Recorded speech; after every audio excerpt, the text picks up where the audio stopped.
So we're going to have a look at the story Peggy today, and we did read this one the other day. But I think there's some more things that I would like to think about in this story. Peggy by Anna Walker.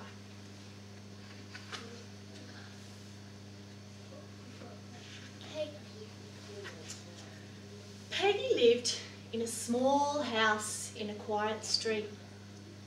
And you know, I'm noticing this time that all the houses look the same. But there are no people and there are no cars. I agree. And Peggy's house looks a little bit different. Hers is the only one in the whole street with a hen house and some sunflowers. And lots of windows. I wonder why hers Pigeons is on the different. roof. Pigeons Yeah, too. I haven't noticed that. Every day, rain or shine, Peggy ate breakfast, played in her yard and watched the pigeons. And you know, this time I noticed that Peggy always sits on top of the fence, no matter what the weather's like. She always sits on top of the fence to watch the pigeons. Maybe so she gets a close look. And I'm wondering how she actually got up there, because I know that hens or chickens don't usually fly. Yeah. Well, I think she got I'm on wondering the about that. I can see the trampoline. One blustery day, and remember blustery means when there's lots of big gusts of wind, a big gust of wind swept down through the clouds, scooping up leaves, twigs, and I can tell it's blustery. Look at the movement in the picture here. Look at the way the sunflowers are going, even the pigeons. Peggy. Peggy. Peggy landed with a soft thud. She was far from home. She picked herself up, ruffled her feathers, and went for a walk. And when I look at this picture, I'm wondering what might happen to a chicken that lands on the street in a city.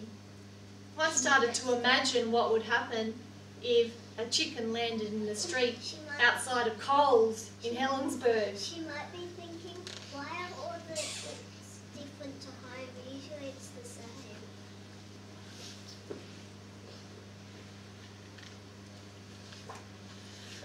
Peggy saw things she had never seen before.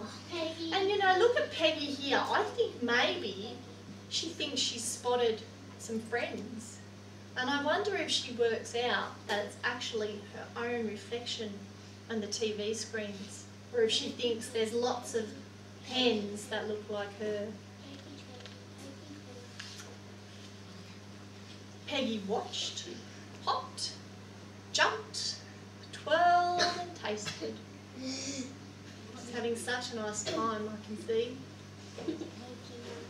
She even found a cosy place to rest that reminded her of home, although it was not quite the same.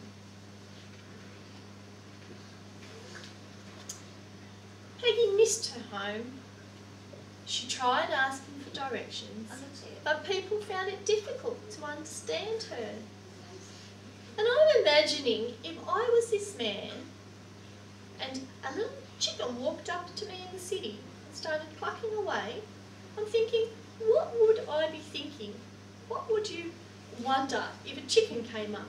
What do you think it might be trying to say to you? Where's the way home? In the Russian crowd, Peggy saw a sunflower like the one from her yard. She followed the sunflower. The sunflower sat down. So Peggy sat down too. And this reminds me, when I go into the city, I know there's always lots of people going on the trains, and this reminded me of that. I saw all the people lined up trying to get on the train. Outside began moving. They were speeding away from the tall buildings. When Peggy looked around, the sunflower was leaving the train.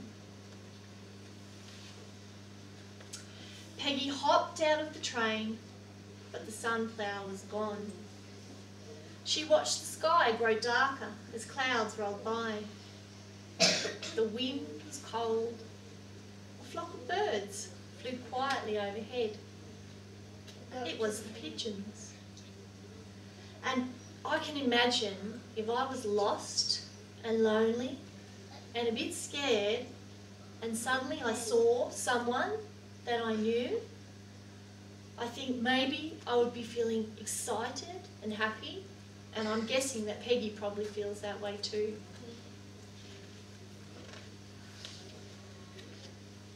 The pigeons knew the way back to the yard. It felt good to be home. Every day, rain or shine, Peggy ate breakfast, played in the yard, chatted to the pigeons, and sometimes caught the train to the city. And remember, we were wondering last time why she actually took her umbrella, and I was thinking that maybe Peggy knows it's a good idea to be prepared when you go on an adventure. Alright, sitting up straight and beautiful. Show me that you're ready. Great listening.